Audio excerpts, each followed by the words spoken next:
So we call this the dog days of summer, Al. And I think we got George in the background roughing it up, which would be per the dog days of summer. And let's talk about it. Oh, by the way, I was talking to Chris Ruffalo this morning. We did our video yesterday. He corrected me on Google because I said it was Detroit in 2003 that lost 43 games. He said, last year the White Sox lost 41. They beat the record of the Detroit Tigers last year. So there You was, mean they won only 41 games? right. So they beat the losing record, right, from 2003. I didn't realize how bad the White Sox were last year. I knew they were bad, but I couldn't remember. But with that being said, you made a very interesting comment after we did the video yesterday, which is all these sites will show you the amount of money that you would win or lose betting on or against these teams. You can just literally, there's certain sites you can go to, but nobody shows you how much money you would win laying the chalk. Or whatever. Yeah, they show you like how much money, for example, the Washington Nationals are up or down this season, but they Right. don't show you how much money you would be if you're betting against the Washington Nationals because there's a spread. So you could Right. see that the Nationals might be whatever 20-20 plus 2.4 games, but if you want to bet against the Nationals, yes, you're also 20-20, but you're not minus 2.4 games. You're a different number because of the spread in the money line, but they never show you that. So it's interesting that you just mentioned that team. In the NL East, the most profitable team is not the Mets. It's not Philly. It's not Atlanta or Miami. It is the Washington Nationals. They are the most profitable team in the NL East. You have made 500, and to your point, they're 28-31. You have made $511 on the Washington Nationals if you risked $100 on every game versus the Mets, which are only $314. But they don't show you the other way around, like you said. So Yeah, it's kind of you would be down over 6 games. I don't know what the number would be, but yeah, you're not down 5.8. You're down much more than that. exactly. So with that being said, like I said, for you guys that want to, again, pick up Big Al's All Access, he's got a little baseball this week. He had a little baseball last week. We got I think you have a nice, we're not going to say whether it's the side and the total, but a nice 6-unit play in the upcoming NBA match. Could be the side, could be the total. If you want to find out, give me a call to join. Doing my little sales pitch there, 443-957-1006. And you could actually get June, July, and August absolutely free if you pick up the college and pro football season on an annual basis. Now, I know you don't watch the comments and you don't look at the comments, but I'm going to just, somebody was saying in yesterday's video, how could you lay 185 on a free selection? Somebody came back to defend you and said, you're only laying it if you lose. You know, what people don't understand go ahead.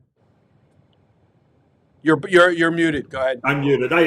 No, you're laying 185. I mean, it's not only when you lose. I mean, you know, But it is. but what I will say is that you only pay the vig when you lose. Yeah, Yes. but that's no the other how to explain this in a different way.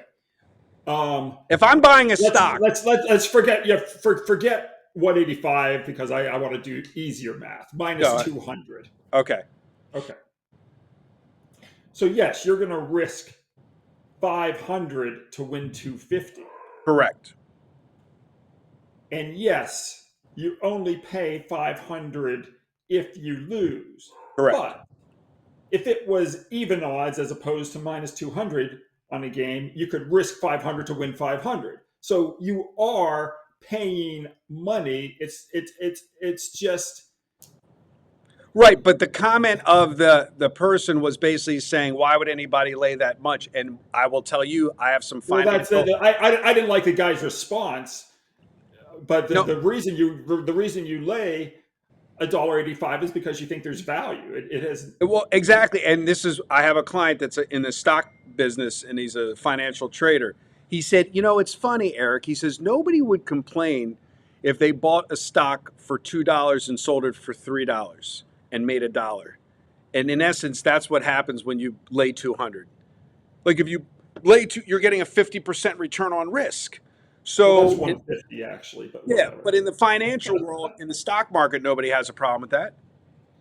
What game was minus 185?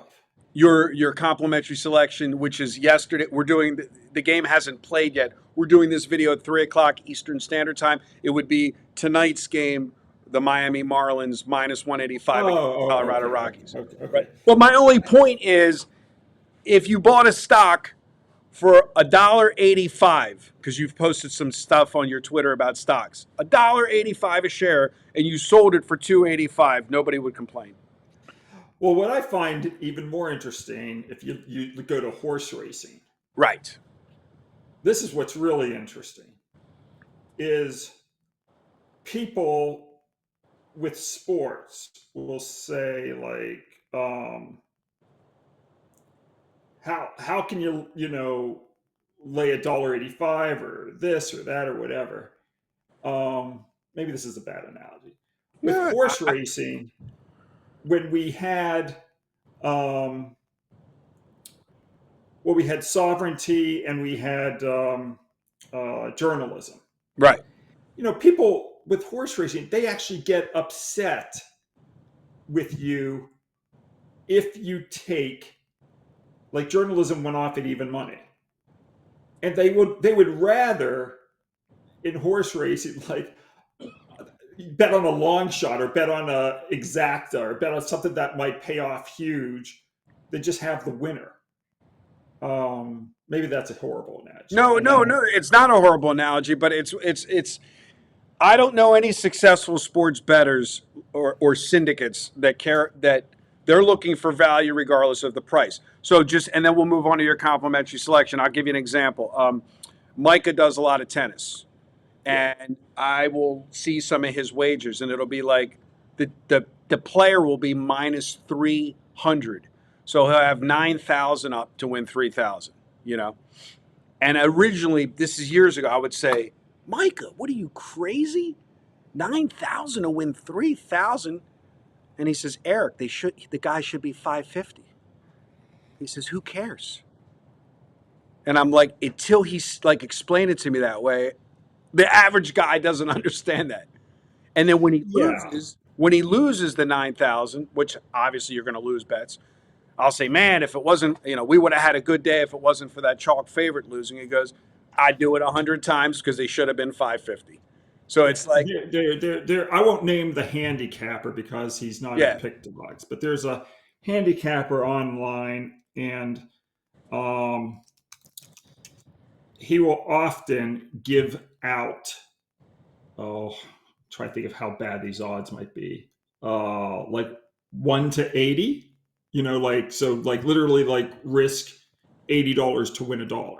Like right. college, for example, maybe it's a Kentucky Wildcats in the NCAA basketball tournament minus 24 points. He would say, well, we're going to risk $80 to win $1 on them to win straight up, right. And he'll get flack for that. But what's interesting is that it has positive EV.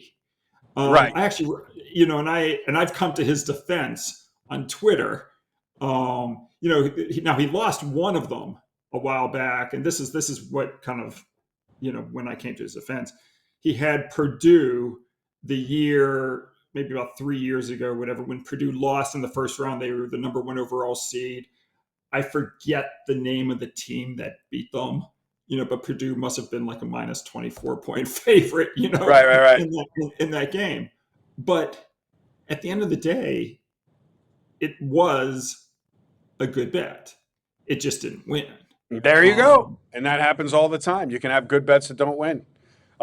With that being said, we're getting late into the video. It's amazing, but they love it and they love to learn. What is the complimentary selection for Tuesday, June 3rd? Yeah, and again, I apologize. It is the dog days of summer. There's not a lot going on right now. So we're going to look at a WNBA matchup between Phoenix and Minnesota. The Lynx are actually off to a 7-0 start, and they're doing something that's hard to do. They are on a 5-game ATS losing streak, notwithstanding the fact they've won each of those 5 games. So they started off the year 2-0 straight up in ATS. Now they've won their next 5 games, but they've lost against a spread in all 5 of them. We're going to take them minus 10.5. I will say this because we don't know where the line is going to go. I don't want to lay more than 11. And who are we taking? I'm sorry, I didn't. Minnesota Lynx minus the points over Phoenix. In the WNBA, teams off 5 or more ATS losses in a row have gone 107 and 85. Minnesota at home, when favored, often ATS losses 80 and 48 ATS. But usually I don't do this, but I will do it here. We do not want to lay more than 11 points. So right now the line as we recorded is 10.5. If someone's looking at this video on Tuesday and the line's up to 12, just stay away from the game. There you go, guys. Minnesota minus the 10.5. Reach out to me to get access to the All Access. We got a 6-star in the regular NBA this week. Look forward to hearing from you. And as always, good day and good luck.